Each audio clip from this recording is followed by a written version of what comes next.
Sir Emmanuel Leyco. Yan. Magandang umaga po sa inyo, Professor. Welcome back sa Double Wang sa Double B, Good Radyo morning, na, TV sir. pa. Magandang umaga po at maraming salamat sa Double Weng sa Opo. inyo pong patuloy na imbitasyon. Professor, medyo mainit ang issue ng lifestyle check at corruption ngayon sa gobyerno, pero kayo po ba sa Senpeg, naniniwala kayo may kahihinatnan ito?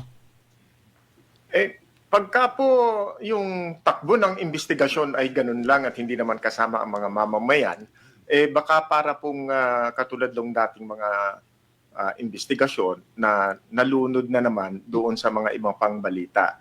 Kaya po mahalaga ang partisipasyon ng mga mamamayan para po ipagpatuloy ang investigasyon na ito at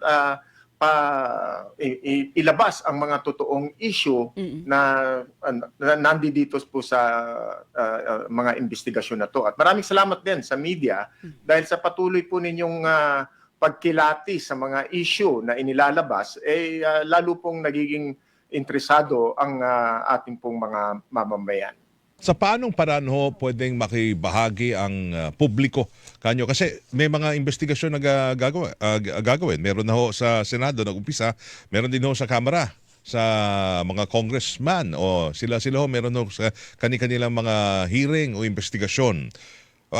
Sapat na ho ba yun? Tapos naka sa publiko naman, naka-live naman ho, ipapalabas ho yun.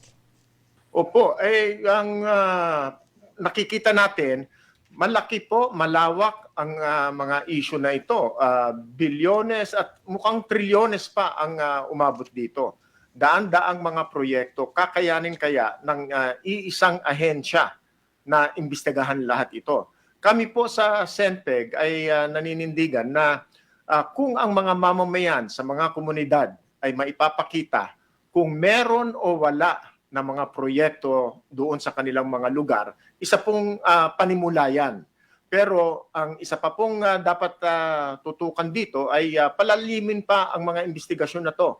Ang Ghost Project, isa lamang po yan, madaling hindi makita kasi kung nakalagay sa ating pong budget at sinabi naman na kumpleto natapos na, para pong papel lang ang tinitingnan natin. Ang gusto po nating makita ay hindi lamang yung mga papel, kundi pati po yung mga lugar, mga proyekto, yung technical, at hindi lamang po ang dokumento, pati po yung paano ba nila pinasyuhan ang mga parts o ang mga proyekto na kanila pong ipinatupad.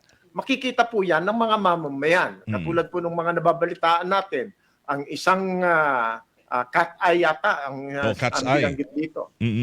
Sabi ay 3,000 pero ang nakalagay daw po sa budget ay 13,000. Wow. Tinatungan ng 10,000. Dami na Meron lahati pong mga doon. tinatawag na tongpats at meron din pong mga tinatawag na proyektong paulit-ulit. Tapos na daw last year pero gusto pa pong bumawi, inilagay uli po sa project the following year. Marami pong masasangkot dito. Kaugnay na po niyan, hindi lamang po sa mga kontraktor, pati po sa mga LGU, pati po sa ating pong mga mambabatas na nag-sponsor ng mga ganong proyekto. At nandoon na rin po ang DBM. Paano nakapasok yan taon-taon? Paano kung totoo man na yung mga proyekto ay pirasyuhan ng pare-pareho, hindi po ba kaya nag-alala o kaya nagduda ang mga tumanggap ng mga dokumento na yon, mga proyekto na yon, at inilagay pa sa National Expenditure Project? All the more, Marami Professor, po, na malawakan po ito. naging bigat yung issue na pinunto nyo dahil sabi nga ni Representative Terry Ridon, natuklasan nila na yung mga ghost project at substandard project na binisita mismo ng Pangulo sa Bulacan ay hindi po initiated ng mga mambabatas, kundi NEP, nasa National Expenditure Program mismo ng Malacanang. So ibig sabihin, nagsasabit ang mga tanggapan ng gobyerno ng proposed budget nang hindi po nabubusisi masyado ng DBM ba yun o ng DBCC para makita na may mga dispalinghado dito, may red flags bago po buuin ang NEP. Napakahalagang punto po yan dahil ang ahensya ng pamahalaan na nagbubuo ng panukalang budget para po sa mga susunod na taon, isang taon yung ginagawa. Yes. ang ibig po bang sabihin nun, tinatanggap na lang nila, hindi po kinikilatis? Malaki pong kakulangan yan. Malaki pong kahinaan yan ng mga ahensya na kasama po sa pagpapatupad at pagbubuo ng ating budget. Hindi lamang po ito yung procurement, kundi mag-uumpisa pa lang doon sa paghahanda ng mga proyekto. So kung taon-taon pumapasok ang parehong project at sa ibang pagkakataon naman makikita, pare-pareho, yung katulad ng sinabi ng Pangulo, bakit pare-pareho ang Pondo. gasto o ang presyo? Iba-iba namang mga barangay ito. So mukhang Red flag tanda na yan, yon. mukhang merong nakatulog sa kanilang mga tungkulin. Opo, pero sa inyong palagay ho ba, ito ba ay problema lang ng korupsyon sa mga ahensya lang o meron pong mga ibang entity na dapat rito? May mga kumukwestiyon mismo sa mga mambabatas natin na sila ho kasi ang mga nagpo-propose lang daw. Yun ang depensa nila. Nagpo-propose lang kami pero wala O kami dapat ba kinalaman. nating hilingin na itigil niya na yung congressional insertion, Professor? Pwede At hindi kaya na yun? dumaan yun sa mga Oo. sino mang politiko ng Wala mga na sila proyekto. dapat say kung anong project ang dapat ilagay sa kanilang distrito kasi dapat alam yun ng national government, hindi ba? Meron pong pagkakataon na isang pagdinig ang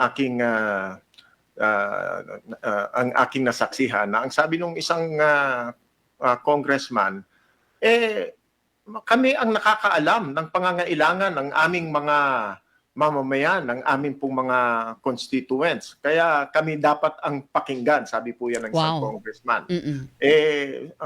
Ang assumption po nun ay siguro nga naman kasi may distrito sila at doon sila nakatuto. So pwede naman. Kaya lang, lumalabas na kung ang inyong mga panukala wala namang batayan, pati po kayo dapat ay managot. Dahil po, kayo po ang nagsangkot, kayo po ang nagtulak ng mga proyekto na ito at kayo rin po dapat, kung sabi ninyo, kailangan ng mga mamamayan sa distrito ninyo, malaki po ang responsibilidad na yan. Ang ibig sabihin, kailangan na ay tututukan kung natutugunan ba ng mga proyekto na yan ang mga pangangailangan ng mga mamamayan. Pero kung patuloy na nagdarahot, naghihirap ang mga mamamayan sa inyong mga distrito at ang inyong mga distrito ay nagkakaroon ng mga ghost projects o kaya po ay mga proyekto na mga overpriced at sinasabi na kumpleto na pero hindi naman pala, pati po yung mga nagtulak ng mga proyekto na yan ay dapat din pong managot. Kung sinabi ninyo na kailangan ay kayo ang magsagawa o kayo po ang magbuo ng proyekto para sa inyong mga distrito, malaki pong pananagutan yan. Hindi lamang po yan dapat salita.